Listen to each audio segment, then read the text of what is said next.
আমি দেবব্রত পাল কোনো চাপের মুখে গণনতি হই নাই। আমি সামনের দিকে চলা মানুষ।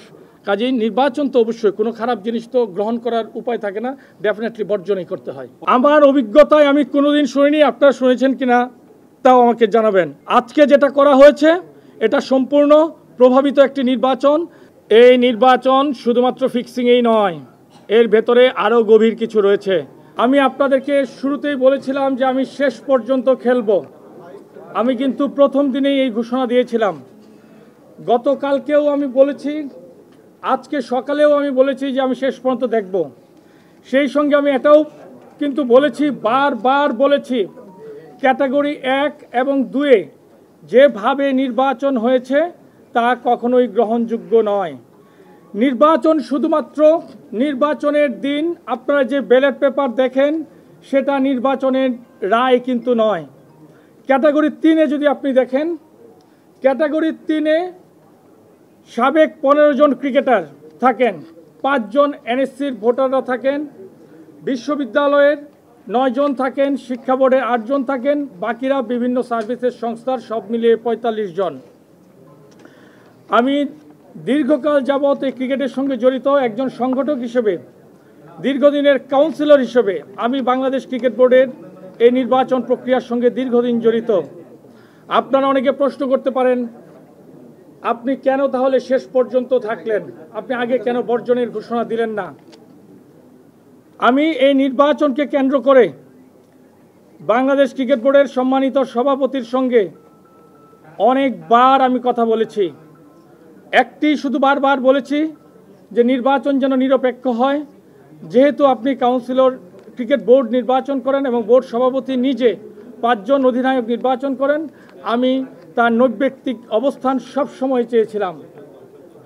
আপনি যদি কাউন্সিলরদের দিকে তাকান, কাউন্সিলরগুলো এদের অনেকেই বাংলাদেশ ক্রিকেট বোর্ডের চুক্তিবদ্ধ হিসেবে চাকুরিরত আছেন।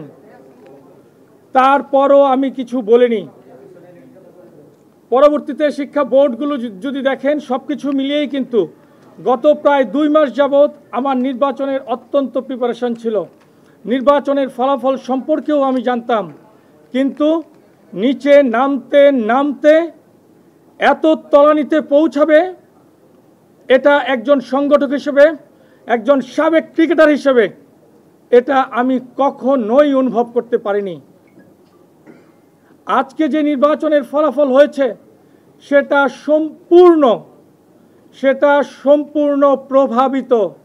আপনারা জানেন ইতিমধ্যেই তারা প্রায় 23টা 24টা 25টার মধ্যে পেয়ে গিয়েছে একটি প্যানেল, যারা এই সরকারের সঙ্গে ঘনিষ্ঠভাবে যুক্ত। আজকে আমি শেষ পর্যন্ত বলেছি যে আমি শেষ পর্যন্ত থাকব। আমি এই রেজাল্টের পরেও নির্বাচনের যে কপি থাকে সেখানেও আমি সাইন করেছি। আমি একটি জায়গায় ব্যত্যয় করিনি। শুধুমাত্র নির্বাচনী প্রভাবই নয়, আবারও দেখেন, আপনাদেরকে একটি জানাই, নির্বাচন কমিশন কতটুকু প্রভাবিত। যখন প্রথম ব্যালটটি কাউন্ট হয় সেখানে টিক চিহ্ন দেওয়ার প্রবিধান রয়েছে। সকল ক্লাবের এজেন্টরা উপস্থিত ছিলেন। প্রথম ব্যালটটিতেই টিক চিহ্ন দেয়া, এর নিচে সাইন করা, বড় করে সাইন করা। আমি বলেছি শুধুমাত্র টিক চিহ্ন দেওয়ার প্রবিধান হয়েছে, যেহেতু এটা সাইন করা, এই ব্যালট বাদ দিতে হবে। এটা কিন্তু আপনারা সবাই জানেন। প্রথমে নির্বাচন কমিশন বললেন যে না, এটা বৈধ। আমি যখন আপত্তি করলাম, আমি আপত্তির পর তারা বলতেছে এটা আপত্তি ভোট হিসেবে রাখা হলো, পরবর্তীতে আপত্তি ভোট নয়। এটা আপনাকে এখনই সিদ্ধান্ত নিতে হবে যে আপনি এটা কি করবেন। পরবর্তীতে প্রধান নির্বাচন কমিশনার তিনি রায় দিলেন ওই সাইন যুক্ত ভোট বৈধ, ফার্স্ট ব্যালটটি। আমার অভিজ্ঞতায় আমি কোনোদিন শুনিনি, আপনারা শুনেছেন কিনা তাও আমাকে জানাবেন। আমি তখন বলি আমি কিন্তু সারাদিন ছিলাম, আমি আপনাদের এই সিদ্ধান্ত মানলাম না, আপনারা আপনাদের মতো ভোট গণেন। গণনা করেন। আমি যখন চলে আসছি তখন আরেকবার বলে না এই ভোট আমরা বাদ দিয়ে দিলাম। এই হচ্ছে নির্বাচন কমিশনের বর্তমান অবস্থান। ভোটের ব্যাপারে আরও বলতে চাই, আপনারা যদি দেখেন আজকে শিক্ষা বোর্ডের যারা প্রতিনিধি ছিলেন তাদের মন্ত্রণালয়ে তারা বলছে তাদের নির্ধারিত সভা ছিল, তারা 3টার সময় এসেছেন। এর মাঝেই আমার কাছে ব্যক্তিগতভাবে যে মেসেজ আমি পেয়েছি সেটা কিন্তু প্রভাবিত হওয়ার মতো। তাদেরকে সকল জায়গা থেকে যেই ভোটগুলো আছে সম্পূর্ণভাবে প্রভাবিত করা হয়েছে। আজকে শুধুমাত্র প্রায় বলতে গেলে ক্যাটাগরি 3-এরই একটি পদে নির্বাচন ছিল, 24টার রেজাল্ট কিন্তু প্রায় পূর্ব নির্ধারিতই ছিল। এই একটি আসনেও তারা 5 তারকা হোটেলের বৈধতা দেখিয়েছে, চাকচিক্য দেখিয়েছে। নির্বাচনের ক্ষেত্রে তারা সম্পূর্ণ প্রভাবিত করেছে। আমি বারবার বলছি, আমি সাবেক ক্রিকেটার, আমি দীর্ঘদিনের সংগঠক, আমার লিস্টে কোনোদিন কোনো প্রকার অসততা নাই।